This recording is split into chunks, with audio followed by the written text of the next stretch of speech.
Assalamualaikum warahmatullahi wabarakatuh.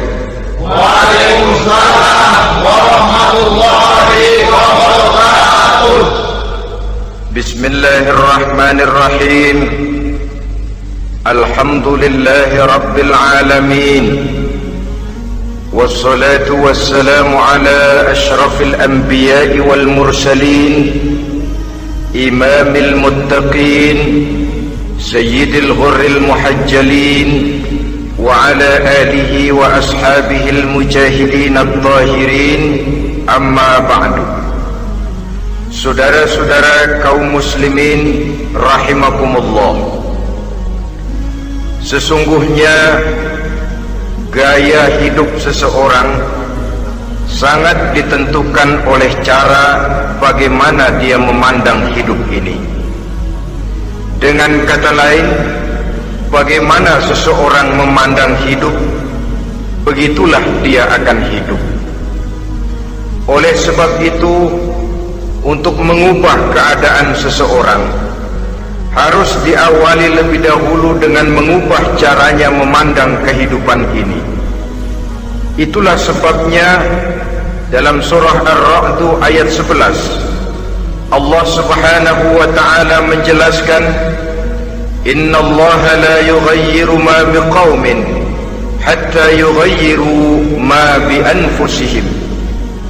Allah Subhanahu wa ta'ala tidak akan mengubah nasib dan keadaan satu kaum sampai kaum itu berusaha mengubah apa yang ada di dalam diri mereka sendiri. Yang ada di dalam diri itu tentu tidak lain adalah rule of thinking, bahasa kerennya state of mind, kata orang Kulon, cara berpikir, cara memandang kehidupan yang akan sangat mewarnai cara orang menjalani kehidupan itu sendiri. Oleh karena itu, pada pertemuan kali ini kita akan membicarakan tentang dasar dan tujuan hidup dari seorang muslim di dalam kehidupan ini. Yang pertama, tentang dasar dan landasan hidup. Seorang muslim tak dapat lain mendasarkan kehidupannya dengan Islam. Di dalam mendasari kehidupan dengan Islam ini, Allah Subhanahu wa ta'ala menuntut, Ya ayyuhalladzina amanu dukhulu fis silmi kafah. Hai orang-orang yang beriman, masuklah kamu ke dalam Islam itu secara total, secara utuh, secara seluruhnya. Jangan separuh-separuh, jangan sepotong-sepotong. Mendasari hidup dengan Islam artinya menjadikan Islam sebagai way of life, sebagai rule of thinking, sebagai state of mind di dalam kita memecahkan problema-problema kehidupan, sehingga tidak satu persoalan hidup yang bagaimanapun kecilnya sekalipun yang tidak tersentuh oleh nilai-nilai ajaran agama Islam ini.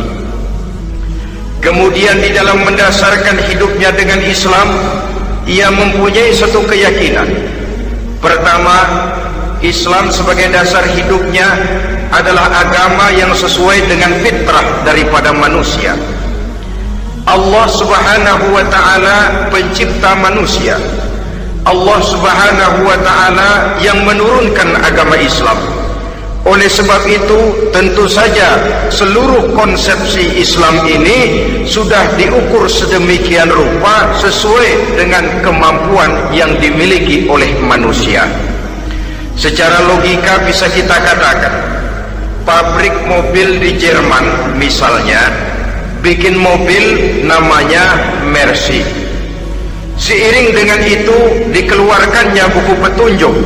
Mobil ini bernama Mercy, kecepatan maksimal sekian ratus kilometer per jam, daya angkutnya sekian ratus kilogram. Kalau rusak memperbaikinya ini onderdilnya itu umpamanya.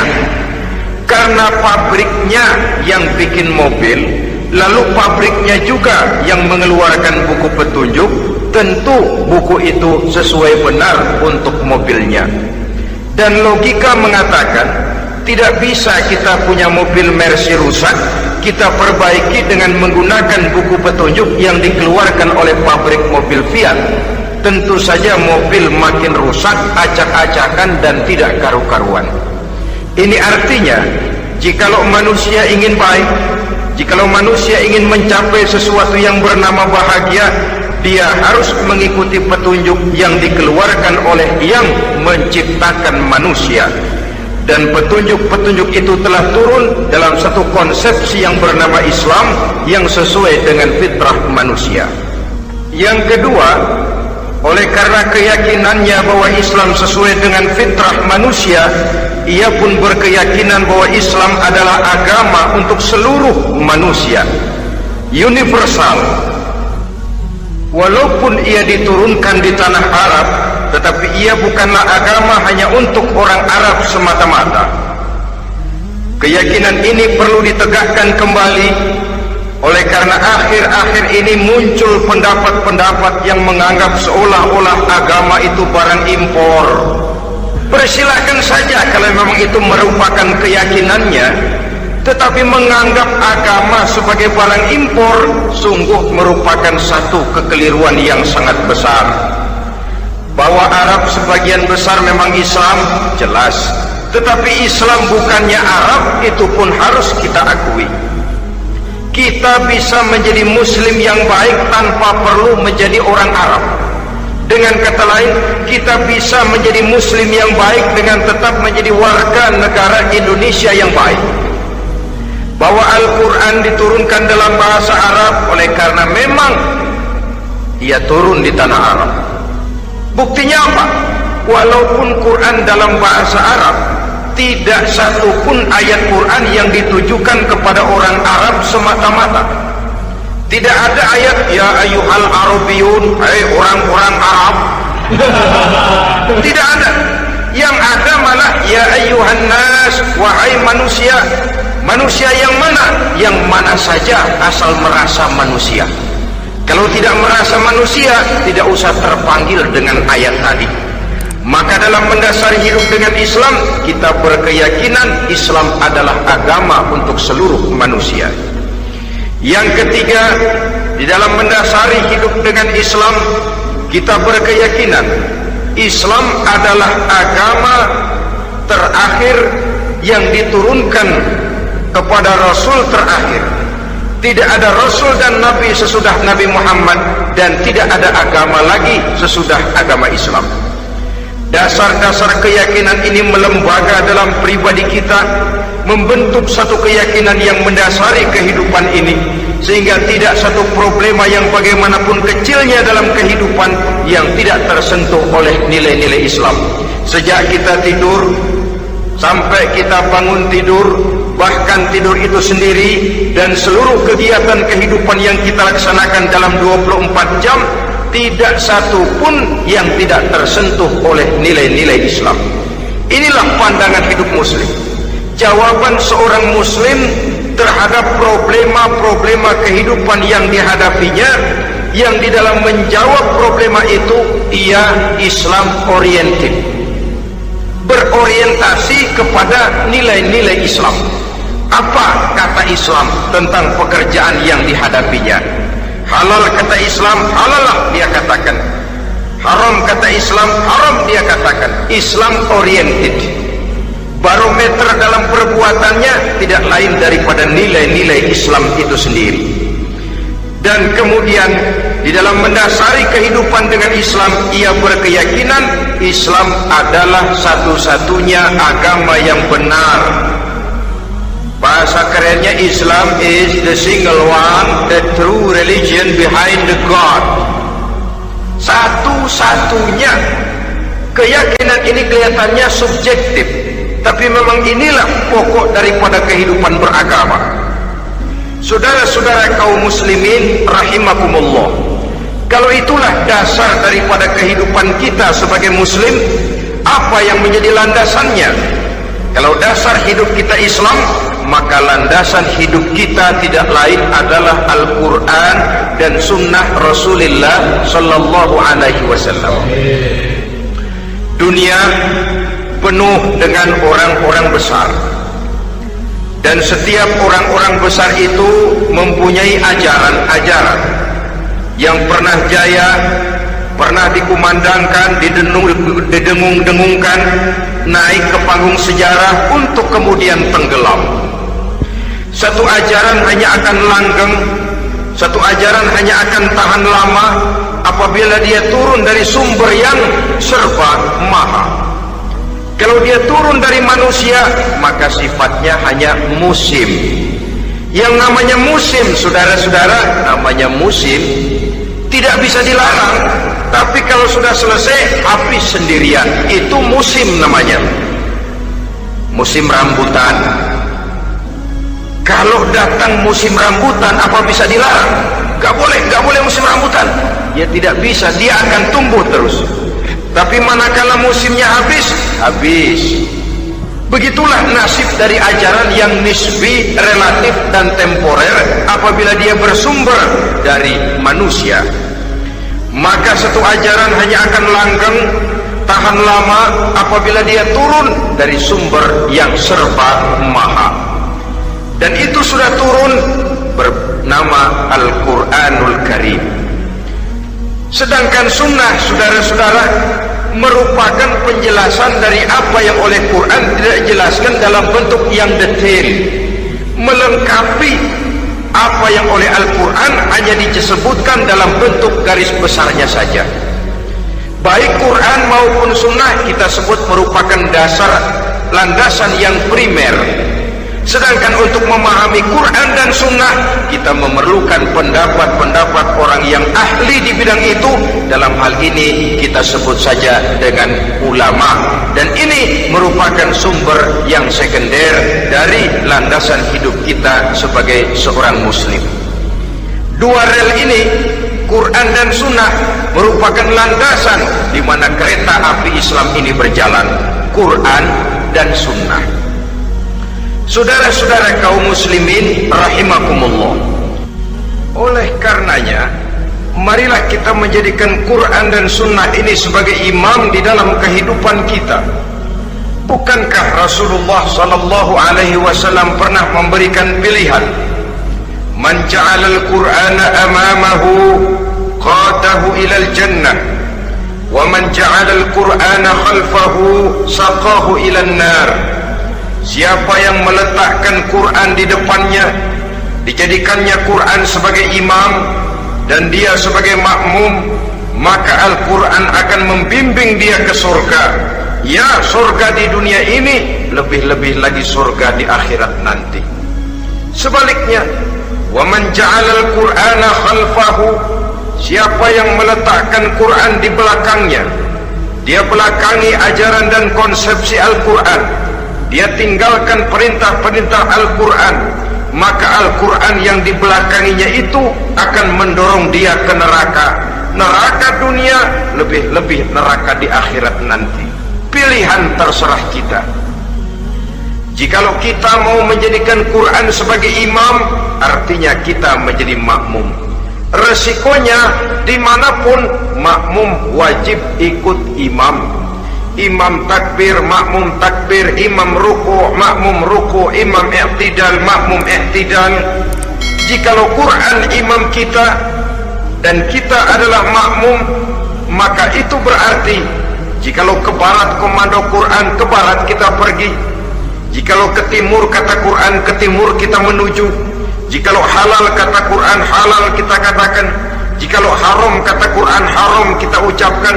Itu resikonya kita menjadi makmum, menyusun pola hidup yang lebih Qurani. Tapi sebaliknya, ke barat komando Quran, ke timur kita pergi, ke utara kata Quran, ke selatan kita menuju. Halal kata Quran malah kita tidak mau melaksanakannya. Haram kata Quran kita senang bukan main. Artinya kita mau menjadi makmum dan Quran kita jadikan sebagai makmum, kita sendiri malah mau menjadi imam. Kita paksa konsepsi Al-Quran itu supaya sesuai dengan naluri kemanusiaan kita, mengotak-atik hukum, menghalalkan yang haram, mengharamkan yang halal. Dikala itu landasan hidup kita sudah goyah, tidak lagi sebagai landasan tempat kita bertolak, tetapi malah menjadi satu landasan yang kita injak-injak. Sesungguhnya saudara-saudara, Quran tidak akan membawa berkah, tidak akan menjadi rahmatun wa syifaun lil mu'minin, menjadi penyembuh, menjadi rahmah bagi orang-orang beriman, apabila yang kita baca itu kita injak-injak di dalam kehidupan. Upaya menyusun hidup yang lebih Qurani ini seiring dengan usaha kita menjadi warga negara yang baik, yang saya katakan di awal tadi, tidak saling dan tidak harus saling bertentangan. Jadi dengan demikian, dasar hidup kita sebagai muslim adalah Islam, dan landasan hidup kita tidak lain adalah Al-Quran dan sunnah Rasulullah Sallallahu Alaihi Wasallam. Ini landasan tempat kita bertolak. Ini yang mewarnai gaya kehidupan kita. Apapun yang mau kita lakukan, tempat kita bertanya lebih dahulu Quran dan sunnah. Saya mau melakukan pekerjaan ini, apa kata Quran? Saya mau pergi ke tempat ini, apa kata Quran? Saya mau berusaha dengan mengerjakan perusahaan ini, apa kata Quran? Merupakan landasan daripada kehidupan kita. Ini yang saya katakan tadi, membentuk rule of thinking, state of mind, bahwa gaya kehidupan kita diwarnai oleh landasan hidup yang bertumpu pada ajaran Al-Quranul Karim dan sunnah Rasulullah Sallallahu Alaihi Wasallam. Baiklah ya, ini yang pertama tentang dasar dan landasan hidup. Yang kedua tentang tujuan hidup. Kalau sudah ada landasan tempat kita bertolak, lalu kemana pantai yang akan kita tuju? Mau apa sih kita hidup ini? Berleha-leha, menjalani acara rutin, bangun tidur sampai tidur lagi, kemudian besok begitu lagi, sampai menunggu datangnya sang ajal? Atau ada satu tujuan yang akan kita capai di dalam kehidupan ini?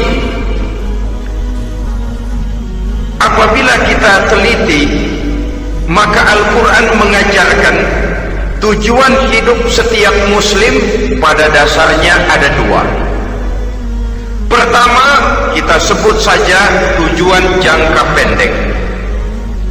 Tujuan jangka pendek itu sasarannya dunia sekarang ini. Bentuknya horizontal.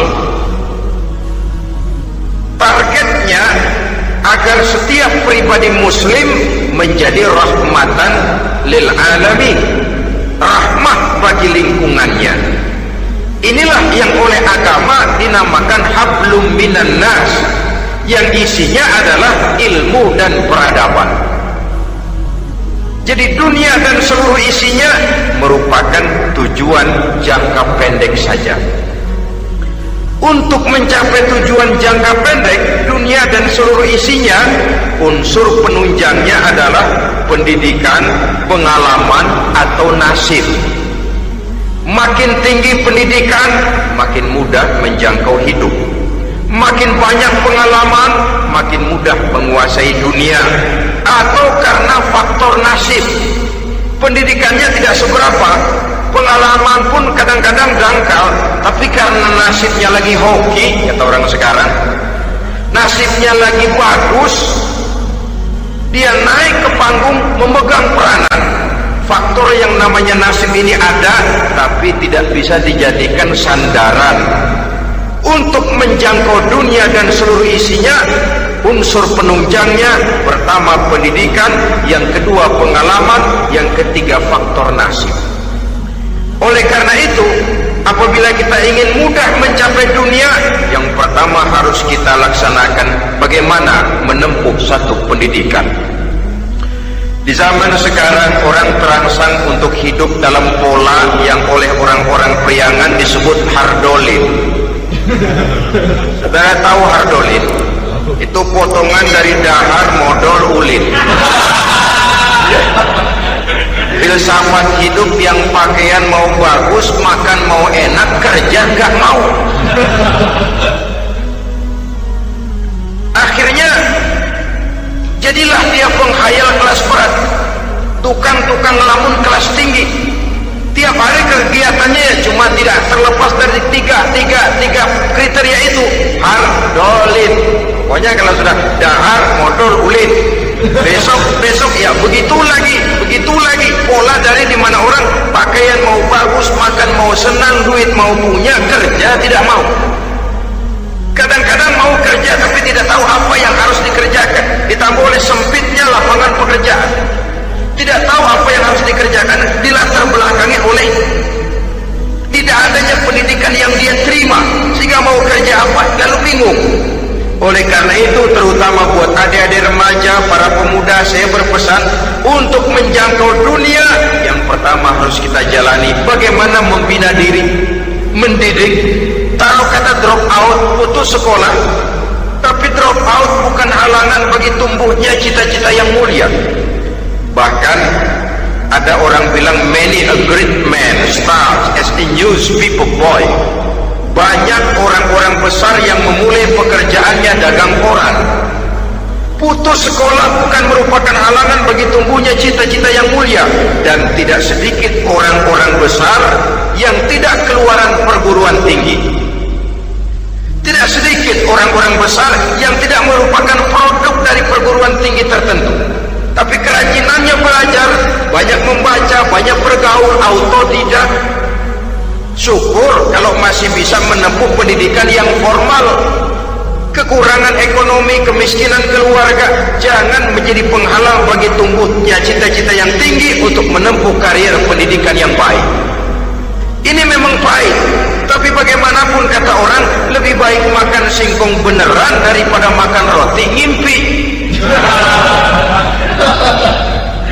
Artinya jikalau memang perlu, lebih baik sekolah sambil dagang koran, nyemir sepatu, parkir mobil, daripada hardolin itu tadi.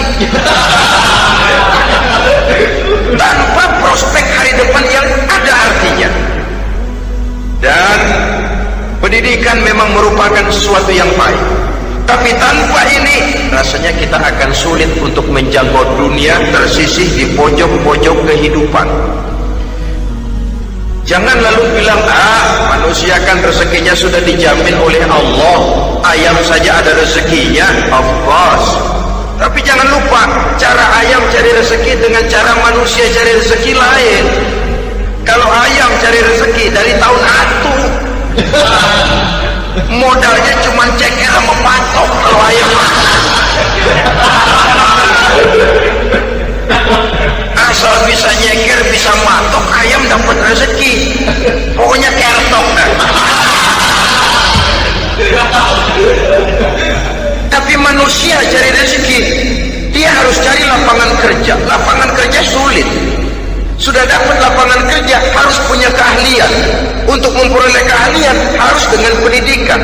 Berhadapan lagi dengan saingan-saingan, karena pasaran tenaga kerja tiap tahun puluhan kalau tidak ratusan ribu pasaran tenaga kerja yang masuk lapangan kerja. Ini kenyataan. Semakin ke depan, oleh tingginya tensi ekonomi, oleh persaingan hidup yang makin tajam, oleh makin menggejalanya pola pikir industrialis yang membuat manusia individu, nilai-nilai semacam ini akan terasa makin berat. Oleh karenanya, tanpa pendidikan sulit untuk menjangkau dunia. Yang kedua, pengalaman, tenaga expert. Sehingga orang mengatakan experience is the best teacher. Pengalaman adalah guru yang paling bijaksana. Dengan pengalaman kita makin dewasa. Dan orang sering mengatakan kegagalan hakikatnya adalah keberhasilan yang tertunda. Jangan takut gagal, kalau itu akan mengantarkan kita kepada pola hidup yang lebih dewasa, lebih tegar, lebih sanggup menghadapi kesulitan-kesulitan. Dan faktor yang ketiga, nasib. Kadang-kadang orang pendidikannya tidak ada, kadang-kadang pengalamannya tidak seberapa, tapi karena nasib, engkongnya misalnya jadi komandan Hansip, dia naik jadi anggota Hansip. Itu karena faktor nasib saja. Yang ketiga ini ada, tapi tidak bisa dijadikan sandaran dalam arti bahwa kita lalu mengandalkan nasib. Loh, nanti udah gede mau jadi apa? Gua sih gimana nasib aja dah. Jadi orang syukur, jadi gembel nasib.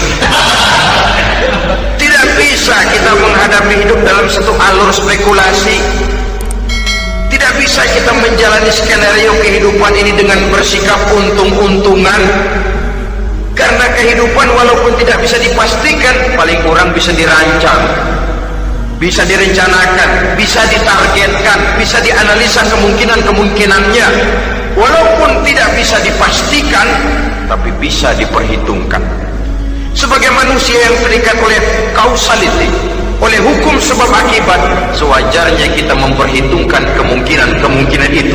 Kira-kira 5, 10, 15 tahun yang akan datang, sejauh mana kesulitan-kesulitan dalam kehidupan ini, sejauh mana persaingan dalam hidup, sejauh mana tenaga kerja dibutuhkan, sejauh mana keahlian dan skill menunjang ke arah itu. Kalau tidak, kita akan tersisih di sudut-sudut kehidupan untuk lebih banyak jadi penonton daripada menjadi pemain. Padahal kita ingin jadi pemain, kita ingin atlet, kita ingin punya peranan, karena kita oleh agama dituntut menjadi rahmatan lil alamin, menjadi rahmah bagi lingkungan di mana kita tinggal, mewarnai lingkungan, bukan cuma diwarnai oleh lingkungan itu sendiri. Itu tadi tujuan jangka pendek sebagai tujuan yang pertama. Yang kedua, tujuan jangka panjang. Tujuan jangka panjang ini sasarannya adalah akhirat. Bentuknya vertikal, targetnya adalah mardotillah atau ridho daripada Allah. Dan ini yang oleh agama dinamakan dengan hablum minallah, tali vertikal yang menghubungkan manusia langsung dengan Tuhannya. Untuk mencapai tujuan jangka panjang akhirat ini, unsur penunjangnya adalah prestasi ibadah. Kalau untuk tujuan jangka pendek, dunia dan seluruh isinya, pendidikan, pengalaman, dan nasib memegang peranan yang sangat penting, maka untuk akhirat, pendidikan, pengalaman, nasib tidak punya pengaruh banyak. Unsur penunjangnya adalah prestasi ibadah. Bagaimanapun tinggi pendidikan, bagaimanapun banyak pengalaman, tanpa prestasi ibadah, nol besar kita dalam pandangan Allah Subhanahu wa ta'ala. Saudara-saudara kaum muslimin rahimakumullah, itu sebabnya seorang muslim sholat, puasa, haji, zakat, yang kalaupun ada target dunia itu cuma side effect saja, sekedar satu efek sampingan. Target utamanya tetap tujuan jangka panjang, akhirat dan ridho Allah. Kenapa kita sholat? Untuk mencari ridho Allah. Kenapa kita laksanakan ibadah haji? Untuk mencari ridho Allah. Kita bangun di keheningan malam untuk mencari ridho Allah. Kalau ada akibat dunia, itu cuma akibat sekunder saja.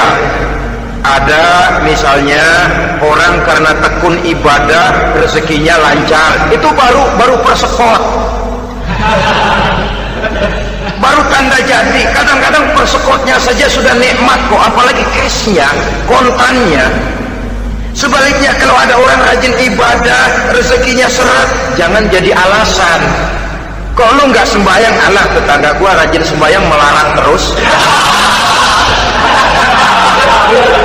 Ya memang sholat itu bukan dengan target dunia, target akhirat, saudara-saudara. Oleh sebab itu, seorang muslim adalah seorang yang berpandangan luas, berjiwa lapang. Maksudnya apa? Tujuan jangka pendek dan jangka panjang ini harus dia raih kedua-duanya. Ini yang oleh Al-Quran diajarkan agar setiap muslim mencapai fid dunia hasanah wa fil akhirati hasanah. Kebaikan di dunia, kebaikan di akhirat, itu arti hasanah. Jangan macam orang dulu, punya istri dua pergi haji, yang satu yang muda istrinya namanya Hasanah, yang satu namanya Khadijah. Waktu tawaf keliling Ka'bah, si suami ini nggak bisa doa apa-apa kecuali Rabbana Atina itu. Tiap putaran Rabbana Atina fid dunya hasanah wa fil akhirati hasanah. Putaran kedua Rabbana Atina fid dunya hasanah wa fil akhirati hasanah. Ini istri tuanya yang namanya Khadijah dengerin aja. Akhirnya di satu saat dia colek suaminya, "Bang, mentang-mentang Hasanah bini muda disebutin melulu. Saya dong disebutin dalam doa." "Iya dah, ntar putaran selanjutnya." Suaminya blow on juga. Putaran kedua dia baca Rabbana Atina fid dunya hasanah wa fil akhirati Khadijah. Saudara-saudara, itu makna refleksi daripada doa tadi itu, doa safu jagat. Kita ingin fid dunya hasanah wa fil akhirati hasanah. Tujuan jangka pendek dunia tercapai, tujuan jangka panjang akhirat dan ridho Allah juga tergapai. Oleh sebab itu Al-Quran menjelaskan, wabtaghi fima atakallahu ad-daral akhirah wa la tansa nasibaka minad dunya. Dengan karunia yang diberikan Allah kepadamu, carilah bahagia akhirat. Wa la tansa nasibaka minad dunya, tetapi jangan lupakan bagianmu dalam kehidupan di dunia ini. Cari akhirat, utamakan akhirat dengan tidak usah melupakan jatahmu di dunia. Kenapa saya katakan seorang muslim berjiwa besar? Sebab andai kata dia gagal mencapai tujuan jangka pendek, andai kata dia gagal di dunia, dan dia oleh Islam diajarkan jangan sampai gagal, tapi andai kata dia gagal, dia masih punya tujuan jangka panjang, akhirat dan ridho Allah. Dia masih bisa menghibur diri, biarlah di dunia kita sederhana, bahkan biarlah susah di dunia, asal di akhirat kita bahagia. Orang yang tidak punya pandangan hidup semacam ini, surgalah dunia ini, segalanya telah tertumpu di sini. Bila umurnya selesai, ajalnya datang, selesai sudah surganya sampai di situ, dan dia tidak punya pengharapan lain di belakang itu. Maka seluruhnya bertumpu pada kehidupan di dunia. Padahal dunia seperti air laut, makin diminum makin haus, makin kering tenggorokan. Dunia yang diperturutkan menyeret manusia ke dalam lingkaran setan, terjebak dalam sifat yang namanya tamak bin rakus alias serakah.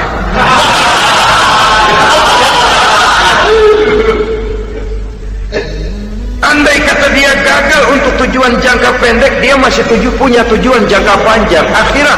Dia masih sanggup berkata, biar di dunia kita sederhana, bahkan biar kepelangsak sengsara susah di dunia, asal di akhirat kita bisa bahagia.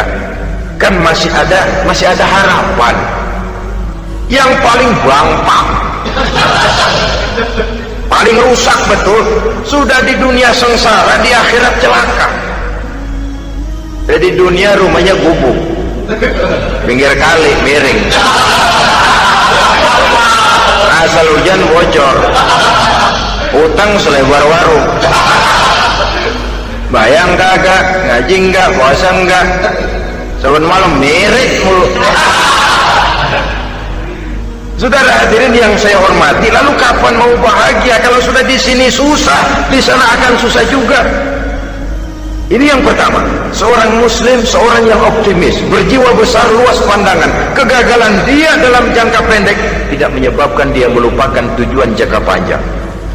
Yang kedua, positifnya apa? Cara dia mencapai tujuan jangka pendek diwarnai oleh keyakinan adanya tujuan jangka panjang. Dia memang benar cari harta, tapi karena dia yakin ada akhirat, Allah ridho apa tidak? Ini positifnya. Saya memang cari duit, tapi dengan cara ini Allah ridho apa tidak? Saya memang ingin berpakaian yang rapi, tapi dengan tidak menutup aurat begini, Allah ridho atau tidak? Saya memang bergaul menghormati teman, tapi terjebak dalam minuman keras karena menghormati teman, Allah ridho apa tidak? Ini orang yang punya tujuan jangka panjang. Segalanya diberikan bingkai dengan pertanyaan, Allah ridho atau tidak? keyakinannya terhadap tujuan jangka panjang mewarnai gaya hidupnya di dunia ini mencapai tujuan jangka pendek tadi. Mau minum, Allah ridho apa enggak ini? Mau makan, yang saya makan Allah ridho apa enggak ini? Pendeknya apapun yang mau dia kerjakan, karena dia punya keyakinan tujuan jangka panjang, dia selalu menimbang terhadap ridho Allah tadi. Jadi tanpa prestasi ibadah, kita nol besar dalam pandangan Allah. Ini nilai manusia yang hakiki di sini. Ini makna inna akramakum indallahi atqakum. Di akhirat nanti kan tidak pernah akan disidang. Kamu pendidikan setinggi apa? Tidak. Gelarmu berapa renteng? Profesor, doktor? Tidak. Akhirat hanya menyidang kau sholat atau tidak, kau puasa atau tidak, kau zakat atau tidak, diberikan kamu harta yang banyak, dari mana kau dapat, kemana kau belanjakan. Prestasi ibadah itu yang ditanya. Setinggi apa pendidikan, sebanyak apa pengalaman, no problem, tidak jadi masalah di akhirat itu. Prestasi ibadah itu yang akan kita persembahkan di hadapan Allah. Itu makna inna akramakum indallahi atqakum. Kerbau dinilai dari dagingnya, makin gemuk makin mahal harganya. Tapi ada perkutut lebih mahal dari kerbau. Perkutut itu mahalan mentahnya loh daripada matangnya. Karena harga perkutut pada suaranya. Lalu di mana harga manusia yang paling gemuk? Tidak.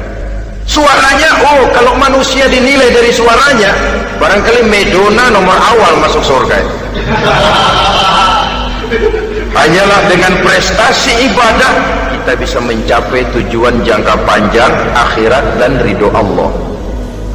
Nah baiklah ya, kalau sudah jelas bahwa kita punya dua tujuan jangka hidup, jangka pendek dan jangka panjang, bagaimana Islam mengajarkan kita meraih dua ini? Pada prinsipnya Islam mengajarkan sistem keseimbangan dalam berbagai aspek kehidupan. Keseimbangan ini nampak dengan nyata diajarkan oleh agama kita, seperti ayat yang saya bacakan tadi. Dengan karunia yang diberikan Allah kepadamu, cari negeri akhirat, tapi jangan lupakan bagianmu di dunia ini. Dalam bentuk yang lebih nyata, bekerjalah untuk duniamu seolah kau akan hidup buat selamanya, tapi bekerjalah buat akhiratmu seolah kau akan mati besok. Manifestasinya dalam kehidupan, misalnya orang kaya diperintah membantu yang miskin, tapi orang miskin dianjurkan berusaha. Jangan mengandalkan hidup kepada yang kaya, seimbang. Kamu kaya, betul Pak, bantu yang miskin. Kamu miskin, iya Pak, berusaha, seimbang. Tuan rumah diwajibkan menghormati tamu, tamu diwajibkan tahu diri, seimbang. Jadi bagaimana kalau sudah kita bekerja di sawah, di ladang, di pasar, di kantor, anggap kita akan hidup selamanya agar timbul gairah kerja.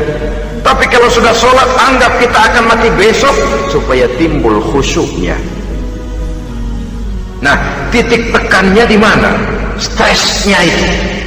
Walaupun Islam mengajarkan sistem keseimbangan, tapi Al-Quran tetap menggarisbawahi walal akhiratu khairul laka minal, bahwa bagaimanapun seimbangnya, akhirat itu lebih utama daripada dunia. Bagaimana implementasinya? Kata orang-orang tua, kalau kita menanam padi, rumput pasti tumbuh, tapi nanam rumput jangan mimpi tumbuh padi. Maksudnya apa? Kalau satu perbuatan kita niatkan karena Allah, dunianya pasti ikut. Tapi kalau satu perbuatan diniatkan karena dunia semata-mata, akhirat akan hilang. Sebab itu, biasakanlah berbuat sesuatu, baik untuk tujuan jangka pendek, lebih-lebih untuk tujuan jangka panjang, dengan motif lillahi ta'ala. Jadi saya ulangi, satu perbuatan kalau sudah diniatkan karena Allah, dunia biasanya ikut. Tapi kalau diniatkan karena dunia semata-mata, akhirat akan luput.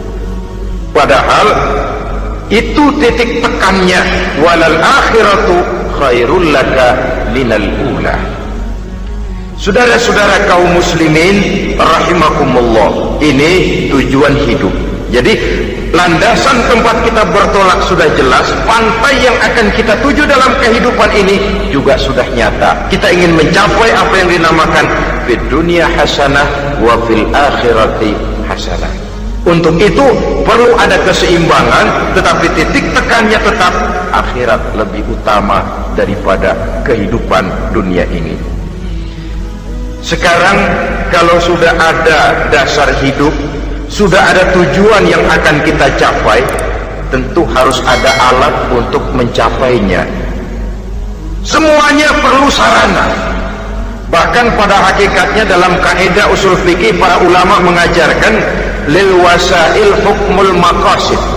Sarana dan tujuan hukumnya sama. Ini mestinya mendidik umat Islam jadi pinter.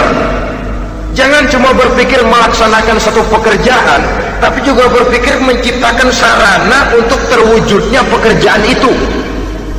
Misalnya umat Islam wajib pergi haji kalau mampu, kan begitu toh? Kalau dia umat Islam Indonesia, tentu pergi hajinya ke Mekah, Jeddah, Mekah, Indonesia, perlu sarana angkutan untuk sampai ke sana. Kapal laut, kapal udara. Artinya umat Islam harus maju di bidang teknologi, bisa menciptakan pesawat, bisa menciptakan kapal laut, sarana yang akan menyampaikan dia untuk bisa melaksanakan ibadah haji. Selama ini kita bertumpu kepada pemikiran, pokoknya kan yang penting gue pergi haji pakai apa, kayak gue punya duit. Dari segi pribadi memang barangkali begitu, tapi sebagai umat yang harus mencapai kemajuan, apabila diperintahkan melaksanakan sesuatu, kita pun hakikatnya dituntut menciptakan sarana untuk menunjang pelaksanaan sesuatu itu sendiri. Agama mengajarkan an-nazafatu minal iman, kebersihan sebagian daripada iman. Siapa yang menciptakan mesin cuci, sabun-sabun keras, deterjen, rinso dan lain sebagainya? Siapa yang menciptakan air condition, pembersih ruangan? Kita hanya berpikir pokoknya kan bersih, mau pakai apa kek. Kita jarang yang berpikir kepada pewujudan teknologi modern untuk menerjemahkan hadis itu. Syukurlah belakangan ini sudah muncul teknokrat muslim yang dijiwai oleh semangat Al-Quran membuka tabir rahasia konsepsi Islam di lapangan teknologi modern, yang makin lama makin menunjukkan tuntutan kebutuhan daripada umat itu sendiri. Dengan demikian, apabila ada tujuan hidup, kita memerlukan alat untuk mencapai tujuan tadi. Supaya tujuan fid dunya hasanah wa fil akhirati hasanah tercapai, apa alat yang harus kita pakai? Kita lihat surah At-Taubah ayat 111 memberikan jawaban. Innallaha ashtara minal mu'minina anfusahum wa amwalahum bi anna lahumul jannah. Sesungguhnya Allah telah membeli dari orang-orang beriman diri mereka, harta mereka, bahwa sesungguhnya bagi mereka adalah surga. Coba kita simak ayat ini sejenak, akan nampak dengan jelas bahwa ayat ini hakikatnya merupakan satu transaksi yang nyata benar antara kita dengan Allah. Transaksi jual beli sudah terjadi, dan itu langsung dengan Allah, tertuang dalam pernyataan Quran. Pembeli Allah, penjual kita orang-orang beriman, dagangannya adalah anfus dan amwal, harganya adalah surga. Itu sudah tanda tangan pernyataan kita siap jual beli ya Allah. Apalagi baiat kita apa? Inna solati wa nusuki wa mahyaya wa mamati lillahi rabbil alamin. Solatku, ibadahku, hidup dan matiku cuma untuk Allah Tuhan seluruh sekalian alam. Minimalnya 5 kali sehari semalam baiat ini kita ulang dan kita ulang. Kenapa lalu kita tidak konsekuen? Dalam konteksnya dengan persoalan, maka alat hidup kita itu ada 2. Pertama, anfus. Ini bentuk mufrad dari jamaknya, bentuk jamak dari mufrad nafsun. Biasa diterjemahkan dengan diri. Yang dimaksud dengan diri adalah kepribadian. Yang dimaksud dengan kepribadian ialah kekayaan yang kita miliki dalam kepribadian kita. Artinya bisa tenaga, pikiran, konsep, gagasan, wewenang, ide, pangkat, jabatan, kemampuan, keahlian, skill, itu semuanya masuk ke dalam anfus, diri. Sedangkan amwal bentuk jamak dari mufrad malun, biasa diterjemahkan dengan harta. Pengertian di sini ialah seluruh bentuk-bentuk materi yang berada di bawah kekuasaan kita.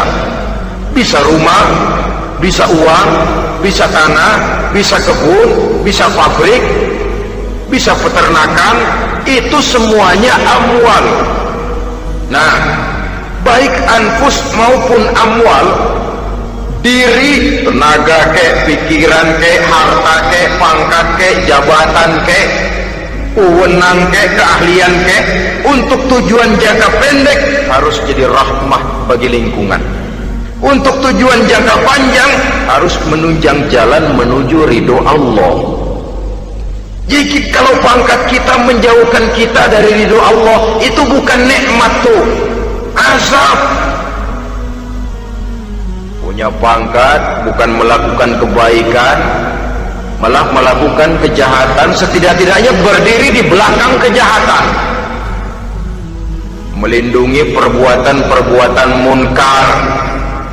Dalam kelas kakap melindungi korupsi, dalam kelas teri jadi backing tukang kopok.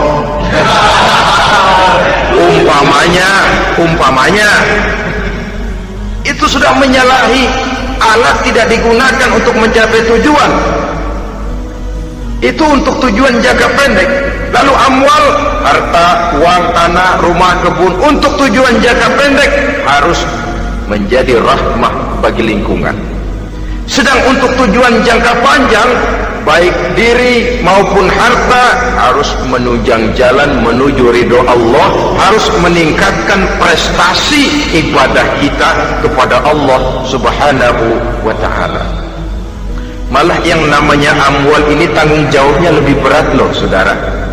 Kalau saudara diberikan ilmu, sidang akhirat cuma satu, ilmu kau amalkan untuk apa? Saudara diberikan umur panjang, pengadilan akhirat cuma bertanya satu, umurmu kau habiskan di mana? Tapi saudara diberikan harta, pertanyaan akhirat dua, hartamu kau dapat dari mana? Kau belanjakan kemana? Dari mananya dan kemananya ditanya, depan belakang. Bahwa kadang-kadang kan ada orang hartanya didapat dari jalan yang halal, dibelanjakan di jalan haram. Kerja peras keringat banting tulang setengah mati, begitu dapat duit beli buntutan, muter-muter kertas cari kode. Didapat dari jalan halal, dibelanjakan di jalan haram, atau didapat dari cara yang haram, dibelanjakan di jalan yang baik. Menang judi, nyumbang pesantren. Nabi mengajarkan innallaha thayyibun la yaqbalu illa thayyib. Allah itu baik dan hanya menerima yang baik-baik saja. Tidak bisa mencuci kain dengan air najis. Kain akan tetap kotor. Saudara-saudara kaum muslimin rahimakumullah. Oleh karenanya masalahnya terpulang kepada kita, pandai-pandailah membagi orientasi. Suatu saat tenggelam kita dalam kesibukan dunia dan seluruh isinya untuk mencapai tujuan jangka pendek. Lain saat tenggelam kita memfanakan diri untuk mencapai tujuan jangka panjang, akhirat dan ridho Allah. Karena kehidupan ini bukan berjalan tanpa batas. Umur ini bukan satu karunia tanpa pertanggungan jawab. Suatu saat setuju atau tidak, rela atau terpaksa, kita akan sampai kepada garis finish daripada perjalanan kehidupan dunia ini, yang memang merupakan satu perjalanan panjang, a walking tour. Kata orang Kulon, a walking tour, satu jalan yang demikian jauhnya. Entoh kita akan sampai ke garis finish. Bila datang ajal, senja kehidupan datang, malam menyelimuti. Datangnya tidak pernah kita sangka, tapi sekali dia datang, tidak satu kekuatan yang bisa menolak. Kehadirannya tidak pernah kita harapkan, tapi satu kali dia datang bertamu, pasti terjadi. Dan itu pasti akan kita temui. Alangkah malangnya pada saat kembali itu datang, kita tidak punya prestasi ibadah. Lalu apa artinya prestasi dunia? Apa artinya tujuan jangka pendek kalau kita harus kehilangan tujuan jangka panjang? Rumah kita yang besar, pangkat kita yang tinggi, harta kita yang banyak, bisakah menolong kita untuk kalau sudah kumpul di padang mahsyar nanti? Malaikat, jangan gebugin saya, rumah saya harga 2 miliar.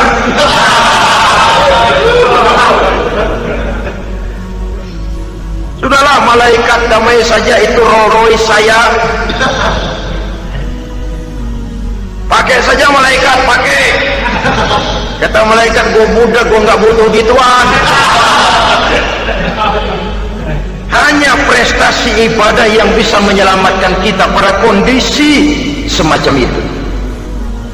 Jadi oleh karena itu saudara-saudara, biar di dunia ini rumah kita besar, mobil bagus, uang banyak, pabrik ada, usaha lancar, asal di akhirat masuk surga aja, gak apa-apa. Daripada di dunia sengsara, di akhirat neraka, senangnya kapan? Sudah di sini sengsara, di sana kebelangsak. Itu yang orang-orang tua bilang lacur kuda namanya. Pelan dipecut, kenceng digentak, setengah mati, serba salah. Kuda kalau bisa ngomong, gue setengah mati, serba salah. Pelan dipecut, kekencengan ditarik, itu yang namanya lacur kuda begitu. Serba salah posisinya.